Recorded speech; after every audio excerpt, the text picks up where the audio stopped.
Welcome to The Explainer. So today we're going to tackle a concept that pretty much governs everything, from why your morning coffee gets cold to, the ultimate fate of the entire universe. It's called entropy, and yeah, it might sound a little intimidating, but it's actually a story you see playing out all around you every single day. I mean, it all starts with things we just take for granted, right? You stir cream into your coffee, and it mixes. A glass falls, and it shatters. An ice cube melts in a warm room. All these things seem to have a clear direction. They're, well, they're a one-way street. But have you ever stopped to wonder why? Why don't they ever happen in reverse? Well, the scientific answer has a name: entropy. Now, you've probably heard it described as just a measure of disorder or randomness. And that's not wrong. It's a great place to start. But the real story here is so much deeper, so much more profound than just things getting messy. And look, let's be honest, it's not the simplest idea to wrap your head around. Even one of the greats, the physicist J. Willard Gibbs, admitted that it can seem, well, pretty obscure at first. But don't worry, we're going to peel back the layers together. Okay, so let's get into it. To really truly get what entropy is all about, you have to look at it through two completely different lenses. First, there's the big picture world that we can see and touch and measure.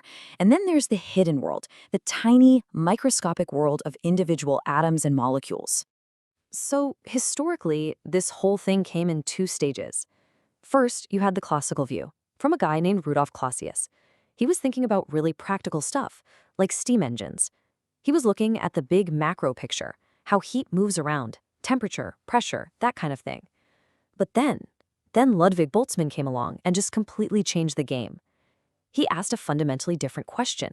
What are all the tiny individual atoms actually doing? And this right here is where the idea becomes an absolute game changer. Boltzmann realized that what we see as disorder isn't some strange force pushing things to be messy. No, it's just probability. It's just simple statistics. Think about it like this. It's brilliant. Imagine you have a box with just 4 little gas particles in it. What are the chances they're all going to be huddled together in one tiny corner? Well, there's basically only one way for that specific arrangement to happen, just one. But how many ways can those same 4 particles be spread out, just bouncing around anywhere in the box? Oh man, there are tons of ways for that to happen. So here's the crucial takeaway. It's not that the universe has some deep desire for things to be disordered. It's simply that a system will naturally drift towards the state that has the most possible arrangements, because that state is just overwhelmingly, ridiculously more likely to happen by pure random chance. He actually managed to boil this massive idea down into this one beautiful, elegant equation. It's so important it's carved on his gravestone. All it says is that entropy, which we call S, is directly connected to omega, which is just a fancy symbol for the total number of ways the atoms in a system can be arranged. It's the bridge connecting the tiny microworld to the big macro world we live in. And this whole idea, this probabilistic way of looking at the universe, leads us straight to one of the most powerful and fundamental laws in all of science, the second law of thermodynamics. It just says that for any closed-off system, any system isolated from the outside world, the total amount of entropy can never, ever go down.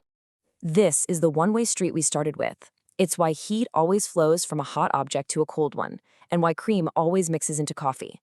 It's not that the reverse is impossible, it's just so unbelievably statistically improbable that you will never, ever, ever see it happen.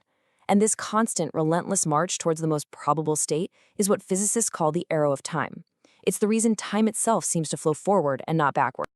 And the implications of this single law are they're staggering. It's the reason you can't build a perpetual motion machine. It's what governs chemical reactions. It's absolutely fundamental to understanding cosmology. And get this, it even has this deep connection to information theory, economics, and biology. Its fingerprints are everywhere. Yeah, that information theory connection is one of the coolest parts. There's this great story that when Claude Shannon, the father of information theory, was trying to figure out what to call his measure of uncertainty in a message, the great physicist John von Neumann told him he should call it entropy. Why? Because, as he joked, nobody really knows what entropy is, so you'll always win the argument.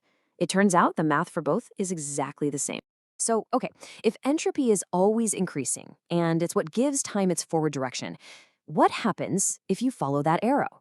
Where does it ultimately lead? This question takes us from coffee cups all the way to the scale of the entire cosmos. Well, the leading theory is that our universe started in an absolutely mind-bogglingly low entropy state. The Big Bang was this moment of perfect order, a highly, highly improbable arrangement. And ever since then, for billions of years, the universe has been expanding, cooling, and, well, running down. It's been moving towards states of higher and higher entropy. And the ultimate end of that road? It has a name: the heat death. A final state of maximum entropy where everything is perfectly uniform and nothing interesting can ever happen again. So, when you get right down to it, the story of entropy is really the story of the universe. It connects that simple, everyday observation of your coffee getting cold to the grandest story imaginable, the entire history and the ultimate fate of everything that is. It's all just probability playing out on a cosmic scale. Which leaves us with one final, absolutely fascinating puzzle to chew on. If the entire universe is on this unstoppable one-way trip toward disorder, then how do you explain us? How do you explain the breathtaking complexity and incredible order of life itself? How can things build themselves up when the whole system is supposed to be running down? Now, that is a heck of a question, and it shows just how deep this rabbit hole really goes.